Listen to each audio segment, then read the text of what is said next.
I am 24, found out my girlfriend, 20F, is homeless. Yesterday morning, I went to go out for a walk around the city and noticed a girl that looked familiar standing in a line at a homeless shelter. I took a double glance and saw a hoodie that was mine and then recognized my girlfriend Kat. I was pretty shocked by seeing her there, but didn't approach her because I didn't want to embarrass her or anything, so for background info, I met Kat in February at a Dunkin's. I started making small talk with her when I saw we were both wearing the same Dodgers hat. I offered to pay for her drink after shooting the shit for a minute in line, and got to know her when she asked if I wanted to sit down with her. As we were finishing up our drink, I asked her out on a date and she accepted. As the last couple of months went by, things were going great with us. I learned that she was working 2 jobs, wanted to go to college, was a devout Catholic. She invited me to attend Mass. I'm not Catholic, but went out of respect, yet I noticed that she never brought up her family except when she mentioned her dad, who was a Marine that passed away when she was a kid. Fast forward to the present, and I ended up sending a good morning text inside the Dunkin's as I was looking to see if it was really her. Like clockwork, she pulled out her phone and told me that she was at her apartment and that she was cooking breakfast. It was really surprising for me because I always dropped her off at a nice apartment building whenever a date was over, but I guess she did that to give off the appearance that she wasn't homeless. Now, I want to talk to Kat about her situation. She's kind of a social introvert to put it lightly. If she truly is homeless, I want to offer Kat to stay at my place. The only problem is that I don't want to come off like she owes me or anything like that. I also want to respect her Catholic faith. Because she told me that she wants to wait to give up her V card after I originally invited her over to my place, before I knew she was homeless. The Catholics aren't fond of unmarried cohabitation either. Thoughts on how I can navigate this? Edit. I forgot to mention that Kat has an older sedan. I know that I'm making a lot of assumptions, but I'm guessing that she lives inside her car because she doesn't carry a backpack around her all the time and she wears a nice dress and flats when she goes to Mass. The other clothing she wears is sorta just casual. Think your typical Converse, skinny jeans, and overcoat.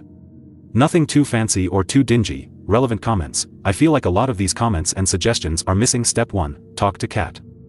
If you want to continue having a relationship with her, you have to be able to have open and honest conversations, even about hard things. Don't make it accusatory. Just be very straightforward, but also open and sympathetic. When I was at Dunkin' the other day, I saw you in the food line across the street. Is everything okay? I'm worried, and I want to know if/how I can help. All of this should be underscored with the message that you care about her, wholeheartedly. This is not coming from a place of pity. This is coming from a place of concern for someone that you care deeply about. Another comment. It was really surprising for me because I always dropped her off at a nice apartment building whenever a date was over. But I guess she did that to give off the appearance that she wasn't homeless. People who are homeless often aren't homeless all the time. They may have temporary housing of some sorts with family or friends, but other nights they may be out in their cars, streets, or shelters. Also not uncommon to go to shelters just to get a meal. The homeless shelter in my city does lunch every day and anyone can go and get lunch, no questions asked.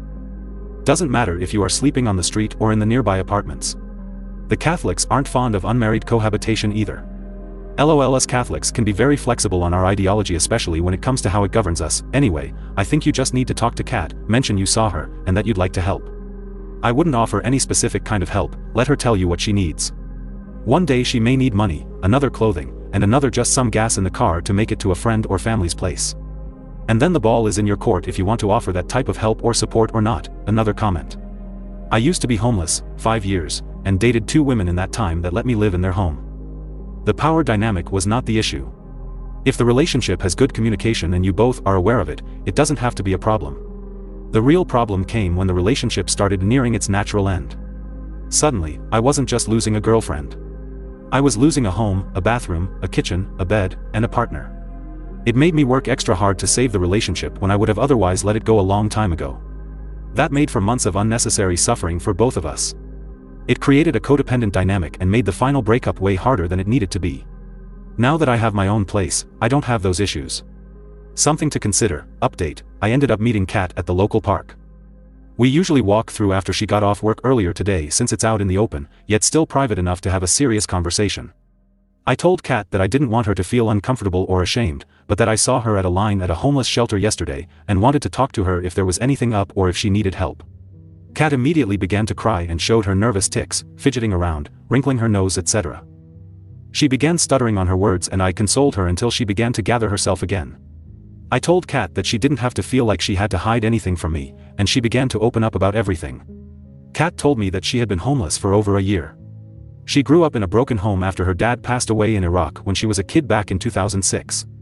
Her mother fell into alcoholism and had pretty much blown whatever savings she had from the death gratuity she received and basically lived paycheck to paycheck. Despite this, her faith with the church was the only real thing that gave her stability and hope to carry on with her daily life. At 18, she joined the Marines because she wanted to honor her father and escape the life she had grown up with. Although, she ended up getting ELST, entry-level separation, and was chaptered out of the USMC due to her developing asthma while in basic. She ended up moving to our current city on the East Coast, because she didn't want to return to California where her mother was. Kat ended up barely scraping by to where she saved up to buy her older car to sleep in away from the shelters around December of last year. Kat ended up sharing to me that she was on the verge of suicide around the time I met her, and wanted to play up like she didn't have baggage, and elaborated on how she didn't want to scare me off by admitting she was homeless. So she had me drop her off at the one apartment building and split the tab of our dates to appear like everything was normal. Truthfully, I felt gutted hearing her story. I had a feeling that things were probably bad for her, but I didn't think it was that bad. Kat showed me her DD-214, I'm currently an E-5 in the Army Reserve, so I knew that her story was verifiable, as well as the pictures she had of her past.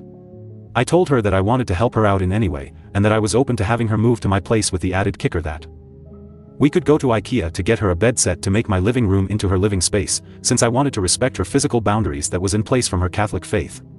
Kat was very hesitant because of her pride and she didn't want to come off like she was accepting a handout due to pity, but I reassured her that it wasn't with a handout or come with a catch.